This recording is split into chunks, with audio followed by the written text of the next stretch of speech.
why is the right and the political establishment in general, both the Republicans and Democrats alike, are so scared of Alexandria Ocasio Cortez? Now, I interviewed Alexandria Ocasio Cortez at Netroots Nation 2017. And what I want to say, and I'm prognosticating, Congresswoman Alexandria Ocasio Cortez, muchísimas gracias por haber darme la entrevista.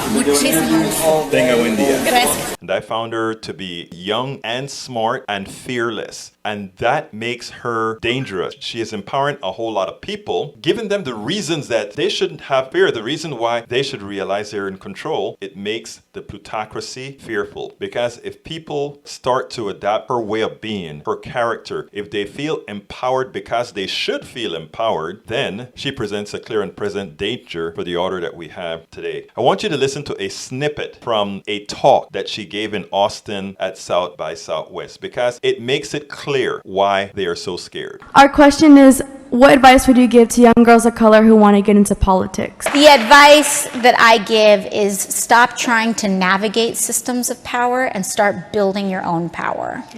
That is important. Stop trying to navigate that which was given to you. Stop trying to navigate something that somebody else created, and you be the creator. We will empower ourselves. I represent Queens, and I was recently doing a town hall with girls who code, and what I told them was that there's so many subconscious forces that make us try to act like somebody else. That's why it was important for me to, wear hoop earrings to my swearing in, because we're taught that, like when you're a woman of color, there are just so many things about you that is just like non-conforming. I happen to have been born with straight hair, but my nieces have like froze, right? And so down to that, there are places where like you have to like make more space. We're taught to like put our hair back and be small, and all these women going to work, having to conform, fix their hair a certain way so that they'll conform to the way those men who run the corporations want them to conform. Wear the certain types of attire. They have to conform and be a certain way. Why? And articulate in a certain way, and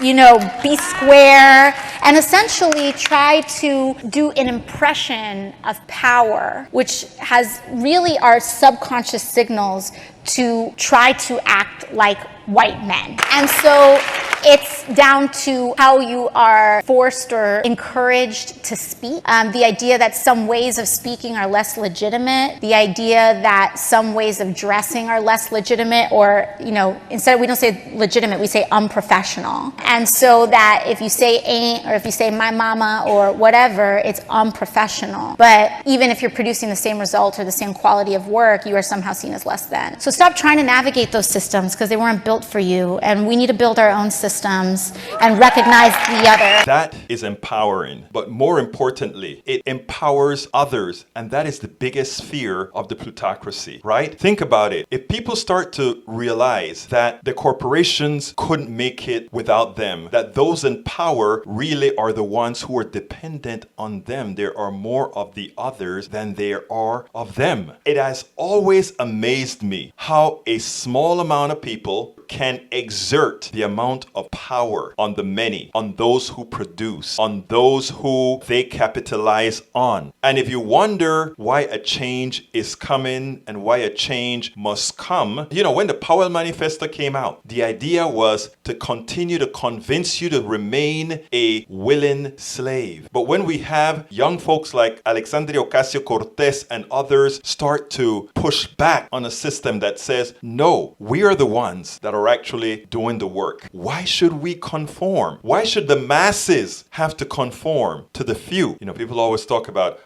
their investment in capital. Well, capital cannot do a darn thing. It is all about you. They fear her because she has an empowering way of talking, and that empowering way of talking has backing. You. Whenever you start to believe in yourself, Medicare for all becomes real. Forgiveness of student loans become real. Family leave becomes real, because you realize that you no longer have to conform to a system that refuses to do what's necessary to build up society as a whole instead of building a few. If we stop conforming, we can actually make the change. And the fear that they have of this woman is that she has the charisma, she has a whole lot of the narrative to empower, encourage people not to conform, to take what is theirs. And that, to the plutocracy, is terrifying.